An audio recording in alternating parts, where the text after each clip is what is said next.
Pulau Mas, Jakarta Timur, sebuah kawasan elit dengan rumah-rumah besar, pagar tinggi dan citra keamanan yang kuat. Tidak ada yang menyangka di balik ketenangan itu akan terjadi salah satu perampokan paling mematikan dalam sejarah Indonesia.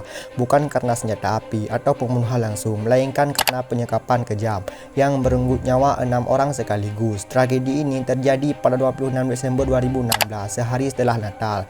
Hari yang seharusnya diisi dengan suasana keluarga dan perayaan justru berubah menjadi mimpi buruk yang tak terlupakan. Latar belakang rumah Pulau Mas. Rumah yang menjadi lokasi kejadian berada di Jalan Pulau Mas Utara, Not 7A. Rumah besar dengan 2 lantai, halaman luas dan kolam renang. Pemilik rumah adalah Dodi Triyono, seorang pengusaha. Saat itu rumah sedang ramai karena diisi keluarga, kerabat dan tamu. Keamanan rumah tidak dijaga satpam khusus. Gerbang besar menjadi satu-satunya akses keluar masuk. Inilah celah yang kemudian dimanfaatkan oleh para pelaku. Awal kejadian perampokan, siang hari sekitar pukul 11.30, beberapa pria datang ke rumah tersebut dengan modus berpura-pura ingin bertemu pemilik rumah. Saat gerbang dibuka, para pelaku langsung masuk secara paksa. Jumlah pelaku diketahui lebih dari 1 orang. Mereka membawa senjata tajam dan senjata api rakitan untuk mengancam korban. Dalam waktu singkat, situasi rumah dikuasai para pelaku, memaksa seluruh orang yang ada dalam rumah untuk berkumpul. Tidak hanya orang dewasa, tetapi juga anak-anak. Semua berada dalam kondisi ketakutan dan tidak berdaya. Proses perampokan, setelah menguasai rumah, para pelaku mulai menggeledah. Mereka mencari uang, perhiasan dan barang berharga lainnya. Sambil merampok, para pelaku terus mengancam korban agar tidak melawan.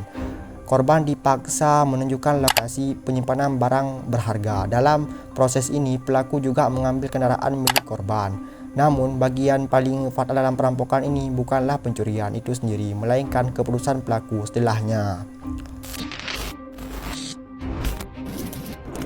Penyekapan di kamar mandi. Setelah selesai merampok, para pelaku memutuskan untuk menyekap seluruh korban ke dalam sebuah kamar mandi kecil di lantai 2. Kamar mandi tersebut sempit, tanpa ventilasi. Sebanyak 11 orang dipaksa masuk ke dalam ruangan tersebut. Pintu dikunci dari luar, tidak ada aliran udara yang cukup, sementara jumlah orang di dalamnya sangat banyak. Dalam kondisi terkurung, oksigen semakin menipis. Satu persatu korban mulai kelelahan, pusing dan tidak sadarkan diri. Para pelaku kemudian meninggalkan rumah tersebut, membawa hasil rampokan dan kendaraan korban tanpa menyadari atau tanpa peduli bahwa mereka telah meninggalkan para korban dalam kondisi yang sangat berbahaya. Kondisi korban dari 11 orang yang disekap, 6 orang meninggal dunia, 5 orang berhasil selamat. Korban meninggal dunia terdiri dari orang dewasa dan anak-anak. Mereka tidak meninggal karena kekerasan langsung, melainkan karena kekurangan oksigen. Korban selamat ditemukan dalam kondisi lemas dan kritis. Penemuan tragedi menjelang sore hari, seorang tamu yang seharusnya datang ke rumah tersebut merasa curiga karena tidak ada respon setelah memanggil dan tidak mendapat jawaban. Warga akhirnya mendobrak rumah. Saat kamar mandi dibuka, pemandangan mengerikan terlihat. Beberapa korban sudah tidak bernyawa, sementara yang lain masih berjuang untuk hidup. Korban selamat segera dilarikan ke rumah sakit. Polisi langsung melakukan olah TKP. Reaksi publik. Kasus ini langsung menyita perhatian nasional. Media memberitakan secara masif. Publik marah dan mempertanyakan sistem keamanan di kawasan elit. Banyak yang tidak percaya bahwa perampokan biasa bisa berubah menjadi tragedi kematian massal. Penyelidikan polisi. Polisi membentuk tim khusus. Dari olah TKP ditemukan petunjuk berupa kendaraan yang dibawa kabur, rekaman CCTV di sekitar lokasi, serta keterangan dari korban selamat. Ciri-ciri pelaku mulai teridentifikasi. Polisi juga melacak transaksi dan pergerakan kendaraan hasil rampokan. Pemburuan pelaku. Dalam hitungan hari, satu persatu pelaku berhasil ditangkap di lokasi berbeda. Beberapa pelaku mencoba melarikan diri keluar kota. Saat penangkapan terjadi perlawanan. Satu pelaku tewas ditembak karena melawan petugas. Polisi menyita barang bukti berupa senjata, kendaraan korban, dan barang hasil rampokan. Motif pelaku. Motif utama pelaku adalah ekonomi. Mereka sudah merencanakan perampokan ini, namun mereka mengaku tidak berniat membunuh. Keputusan menyekap korban di kamar mandi kecil inilah yang menjadi penyebab utama kematian massal.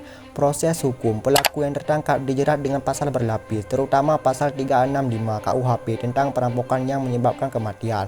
Dalam proses hukum terungkap nasib para pelaku. Salah satu pelaku utama, Ramlan Batubara, tewas ditembak polisi saat proses penangkapan karena melakukan perlawanan.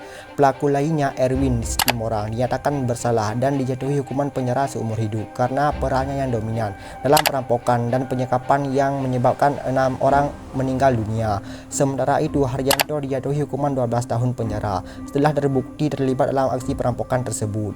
Putusan ini menegaskan bahwa meskipun para pelaku mengaku tidak berniat membunuh, tindakan penyekapan yang mereka lakukan telah menyebabkan kematian massal dan tidak ada toleransi oleh hukum. Dampak dan pelajaran. Tragedi Pulau Mas membuka mata banyak orang tentang pentingnya keamanan rumah, sistem pengawasan dan respon darurat. Kasus ini juga menjadi pengingat bahwa kejahatan tidak mengenal tempat, bahkan di kawasan yang dianggap paling aman. 6 nyawa melayang bukan karena senjata, tetapi karena kelalaian dan kekejaman manusia. Tragedi Pulau Mas akan selalu dikenang sebagai peringat bahwa satu keputusan dalam kejahatan bisa merenggut banyak nyawa. Ini bukan sekedar kisah perampokan, melainkan tragedi kemanusiaan yang meninggalkan luka mendalam bagi keluarga korban dan masyarakat Indonesia. Terima kasih telah menonton. Jangan lupa like, komen, dan subscribe. Saya Aristorylab undur diri. Bye.